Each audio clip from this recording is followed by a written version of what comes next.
Thank you, Guru.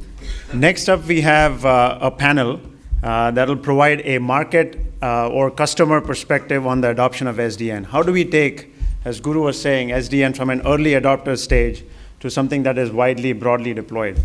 For that, I'd like to invite Nikos Theodosopoulos and his panelists from Google, Orange, and NEC to come up here and join us.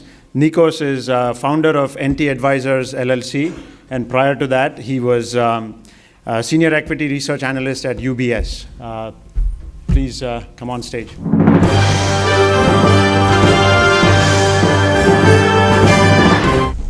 Sergio. Okay, thanks everybody for joining this panel. The perspective on this panel is to give SDN adoption and use cases from content and cloud providers. From Google, we have Amit Agarwal, product manager. From the service provider market, we have Sergio Catanzariti he's a director at network architecture in Orange in Silicon Valley.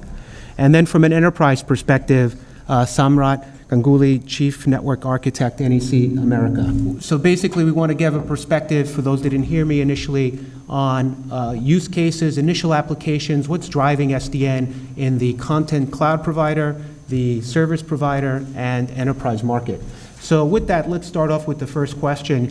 What is the motivation in deploying SDN in each of your respective networks? What are the pain points that's driving the technology to be deployed? So you could start from. So I think we've been hearing a lot in the last 2 hours or so. What are the pain points with the network, right?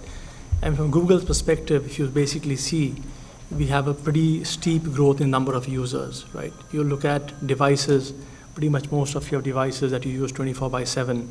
You have online video, you have cloud computing. So all of this pretty much poses very different requirements on the underlying infrastructure.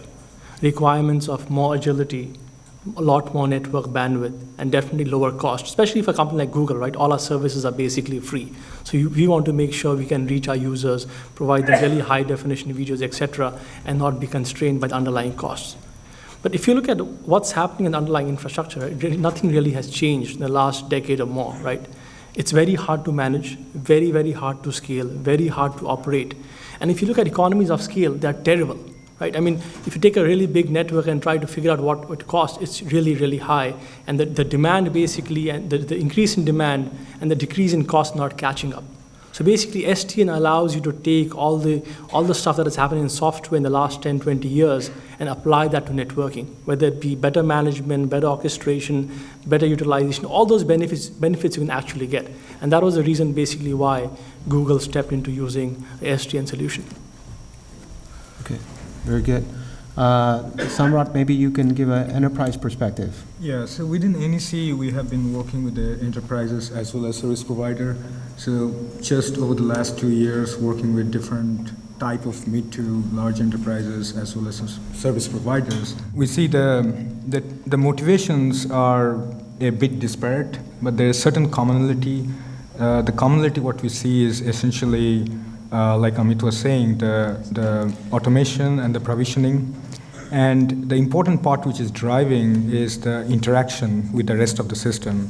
So it is not just about having multi-vendor switches and a open control, but it is about the ways to have APIs or more programmability into the network. In contrast to like the legacy sense where the network was just an attachment, but here what people want to do or the customers want to do is to have a more interaction in terms of getting information out of the network and then having APIs to program into the network in a dynamic sense, whether to create a closed loop solution or an open loop solution. So the interactions with various appliances, whether it be load balancers or whether it be ADCs and other things, and then allowing the network to support the dynamic scale in, scale out is why the SDN is driving it.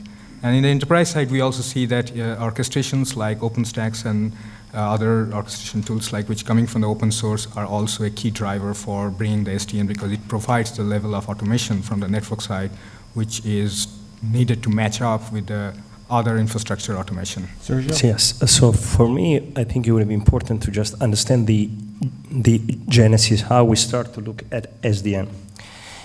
At Orange in 2008, 2009, we launched a new business growth plan, and one of the key characteristics was to look at network. How do we innovate?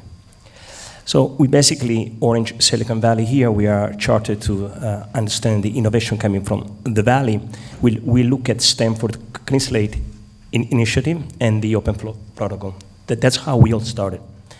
The very important thing that gets interesting and excited us was the openness of the data plane. For the first time, we could really have some way to directly access the flow table, the semantics, all the new type of gaining a freedom for what the vendor was going to allow us. For two reasons.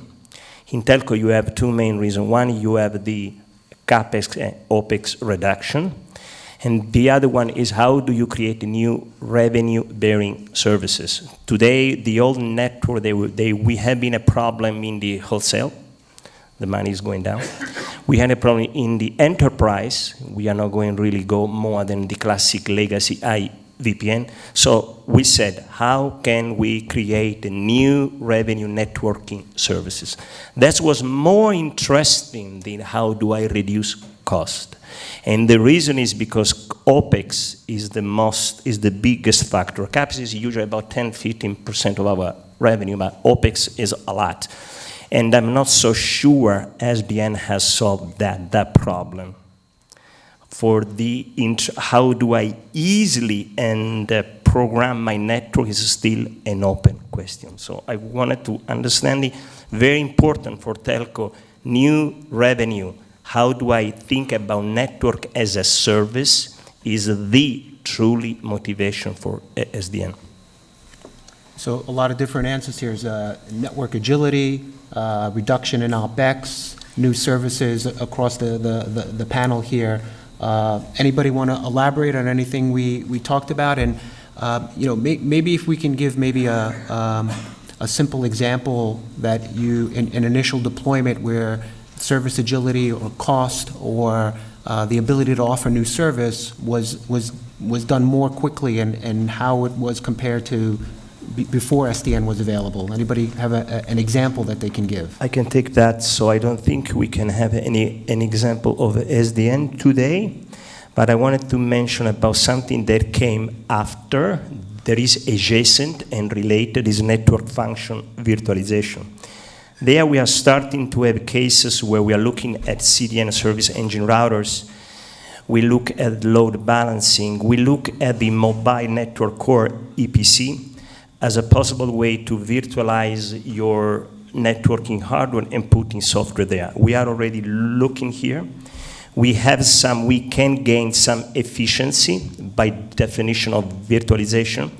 Now, how do SDN and FFV are related is really an open question. I think the ability to use the programmation as a way to instantiate a virtual function according to the type of services, I think that is the way to go. So we have been having use cases in the mobile network, in the CDN, in the IMS, EPC core. Those are interesting points where we're going to have interesting use case. Are we in deployment? Not at all, but we are looking at the POC and lab evaluation. So. Yeah, I think I agree what Sergio said, and this is what we are also hearing working with the service providers, that when they more go into virtualizing these functions, whether it is EPC or CDNs, and they're talking about scaling these functions in terms of traffic, which did not exist in the legacy scenario. Like if you look at the traditional CDNs, you have the server streamers all static in numbers, but now they're thinking that if they are NFVs or functions virtualized, then you can expand it and contract it. Then you need those network support for that, maybe in a single data center or in a multi-data center network, and that's where the SDN will provide the value as infrastructure, network infrastructure in supporting them. So I think we definitely see like a lot of value from our deployment. We've been running SDN-enabled WAN for the last 18 months or so. And I'd be very surprised if you have any provider here who runs their WAN links at upwards of 95% utilization. Typical numbers run 15, 20, 25% max. And we have been running this global WAN, and really with a lot of bandwidth, a lot of links, and a lot of interconnection points, upwards of 90%, right? So it's really running very hot. And we have built this infrastructure over SDN, where application and services can say, hey, this is how much bandwidth I want from point A to point B, and this is when I want my data to be transferred. So if you have a web index in data center A, say maybe US, you want to transfer that index to Europe, it might say, you know what, I want this index to be transferred before Wednesday 5 p.m., right? So you have a system that collects all the demand functions, and it knows what the network looks like and does all the allocation. So we can really use the most out of the network. And this wasn't really possible before, right? This is only possible with SDN, where we have a global knowledge of the topology, where we can make these global decisions instead of relying on path to path or single path optimization. And we back up network pretty much, right? So I think that speaks like pretty well about what SDN can provide. And in terms of rolling out software, it's not to a point where it's as fast or seamless as, say, rolling out Gmail upgrades, but we are getting there. And it's very, very fast compared to, say, rolling out software on legacy hardware, right? Very fast compared to that. But we really want to get to a point where we can say, hey, I made this software change, I press a button, and it's rolled out to all my network devices and switches, and it's such seamless, right? Nothing really happens, but we are getting there. So let's talk about what is it going to take to make SDN more mainstream, and how do standards play into that? Are standards a double-edged sword where the industry might wait for certain standards to move on and become more formalized, and therefore delaying SDN to become mainstream? Can the panelists elaborate on what it will take, and how do standards play into that positively or negatively? Actually, I wanted to talk to Google. I was very happy at Google I/O to hear that now you use SDN on the revenue-bearing side with the Google Compute Engine. You use some SDN tools to create a VPN gateway. So you moving along the data center, I think that's what we really need from an operation support system technology to a revenue-bearing service. So I wanted to say that I was very happy to hear that. The second point is, I don't think the issue is a standard, that we lack standard. The full implementation is the other problem. When we talk about the OpenFlow 1.3 and all the open data plan, I really do not know how truly vendor really provide you a really truly open programmable API to build your applications. Not a lot of vendors have done that for many reasons, all valid, but the SDN washing that probably somebody was talking about, we have to really pinpoint, and as a users, force and understanding vendors, they have to really abide by the characteristics of SDN. Open programmability fundamentally to the data plan. It's not only building a firewall and then shovel on some appliance or some proprietary hardware where I still have to buy the license. It's really, truly open the data path in a way that I could really, for my enterprise A or B or C or D, use the different semantics of my traffic flow based upon what I want to charge. That's what I was talking about, network as a service. We are not yet there. The network is too monolithic. The moment that we go into personalizing network, I think that's the new age. And I think what Apple and Google is doing to the app stores in the mobile phone, if one day, I will probably not in my lifetime, work-wise. So I think we might have that really, the network becomes your own. You really own the network for the moment, for the day, for the hour, for the chat. And I think that's where we need to go, in my mind.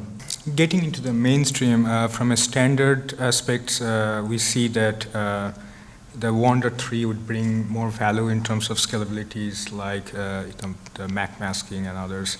So we see that there are, from what we hear from the customers, there are still a lot of gaps, including like, the QoS control, the scalability of the flow tables and others. So I think it is catching up, and that probably will evolve as we go through this whole thing. But getting in the mainstream requires more business drivers and more of understanding on what the orchestration, the provisioning system would work with the SDN in terms of the commonality on the API models. So without those business drivers getting the controller into a evolutionary path, I would say, that where a network as a service, like Sergio was saying, cannot be just focused into a particular SDN or open flow type of things, but all around, including the overlays and others, will also drive the whole SDN into a mainstream. So that's what we hear in general from the customers. Again, my opinion, I would say, not necessarily NEC's. I think basically I would club them into a few different things. First, I think we talked about maturity of standards and protocols, right? I think it's still maturing a lot better. Like 1.3 is a lot better compared to 1.0, right? But still there might be some pitfalls which the groups are addressing. Second thing I think is basically availability of systems, right? If you try to shoehorn something, whether it's OpenFlow or SDN, on some of the existing systems, they don't really give you the whole benefit and power of what SDN can deliver. And lastly, I think there's lack of clarity, right? We tend to confuse SDN, OpenFlow, network virtualization, and they may all seem and look very similar, but they're fairly different. So I think basically getting some clarity in terms of the guy who's going to make the decision, whether I purchase this technology or not, we got to get some clarity on the terminology also. And I think we're getting there, but it's not very clear, right, at least right now, in terms of where we are. So I think that's also required in terms of enabling companies to invest in this.